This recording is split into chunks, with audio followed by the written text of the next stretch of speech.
Punjab Kings அன்ஸ்டாப்பபிளா இருக்காங்க. யாரு தான் வந்து அவங்கள நிறுத்த போறா? அந்த மாரியான ஒரு பேட்டிங் பெர்ஃபார்மன்ஸ், ஒரு எக்ஸ்ட்ரார்டினரி 265 பிளஸ் ரன்ஸ் அசால்ட்டா சேஸ் பண்ணி வந்து வின் பண்ணியிருக்காங்க. இது வந்து முதல் வாட்டி கிடையாது. 2வது வாட்டி 260 பிளஸ் ரன்ஸ் வந்து சேஸ் பண்றாங்க. இதுக்கு முன்னாடி பார்த்தீங்கன்னா, கொல்கத்தா நைட் ரைடர்ஸ்க்கு எதிரா ஈடன் கார்டன்ஸ்ல வந்து சேஸ் பண்ணாங்க. இப்போ பார்த்தீங்கன்னா, டெல்லி கேபிட்டல்ஸ்க்கு எகென்ஸ்டா அருண் ஜேட்லில வந்து சேஸ் பண்ணியிருக்காங்க. டாப் ஆர்டர்ல உங்களுக்கு ஒரு பிரப்சிமரன் சிங், அவர் பார்த்தீங்கன்னா சீசன் பை சீசனா இம்ப்ரூவ் ஆயிட்டே இருக்காரு. டெஃபினட்டா அவருக்கு இந்தியன் டீமுக்கு வாய்ப்பு கிடைச்சா நல்லா இருக்கும். பட் இந்தியன் டீம்ல பார்த்தீங்கன்னா, ஏகப்பட்ட பிளேயர்ஸ் வந்து கியூல நிக்கிறாங்க. ஒரு எக்ஸ்ட்ரானரி பேட்டிங் பெர்ஃபார்மன்ஸ். அவர் வந்து ஒரு 77 ரன்ஸ் பவர் பிளேலே 2 பேருமே ஒரு டிஸ்ட்ரக்டிவ் காமிச்சிருந்தாங்க. அதுக்கப்புறம் பார்த்தீங்கன்னா, பிரியான்சாரியா அவருமே ஒரு எக்ஸ்ட்ரானரி 40 பிளஸ் ரன்ஸ் வந்து அடிச்சிருந்தாரு. அவங்க 2 பேரும் சேர்ந்து பவர் பிளேலே ஒரு 113 ரன்ஸ் வந்து அடிச்சிருந்தாங்க. ஆல்மோஸ்ட் அங்கே கேம் ஓவர். அதுக்கப்புறம் இப்ப ஐபிஎல்ல கலக்கிட்டு இருக்க கேப்டன் ஸ்ரேயாஸ் ஐயர் ஒரு எக்ஸ்ட்ரானரி பெர்ஃபார்மன்ஸ்.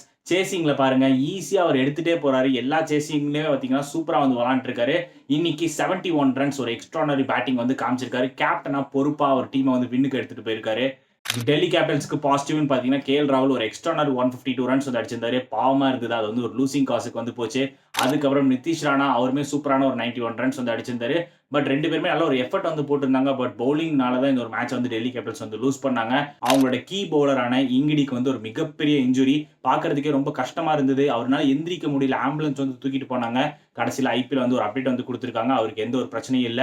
சோ அவர் வந்து ஹோப் ஹி இஸ் ஃபைன் அப்படிங்கிற ஒரு அப்டேட்டும் வந்து குடுத்திருக்காங்க. நெக்ஸ்ட் மேட்ச் வருவாரா அப்படிங்கிற ஒரு கன்சர்ன் இருக்கு. பட் அவருக்கு எந்த ஒரு பிரச்சனையும் இல்ல. அது வந்து பார்க்கறதுக்கு ரொம்ப சந்தோஷமா இருந்தது. சோ ஓவராலா பார்த்தீங்கன்னா, பஞ்சாப் கிங்ஸ் ஸ்டில் அன்ஸ்டாப்பபிளா இருக்காங்க. அன்பீட்டனா இருக்காங்க. டேபிள்ல ஃபர்ஸ்ட்ல இருக்காங்க. சோ அவங்களோட பெர்ஃபார்மன்ஸ் பத்தி நீங்க என்ன நினைக்கிறீங்க? மறக்காம கமெண்ட் செக்ஷன்ல சொல்லிட்டு, இந்த மாரி ஆல் ஓவர் கிரிக்கெட் நீங்க நிறைய தெரிஞ்சுக்கணும்னா நம்ம பேஜையும் வந்து மறக்காம ஃபாலோ பண்ணிக்கோங்க.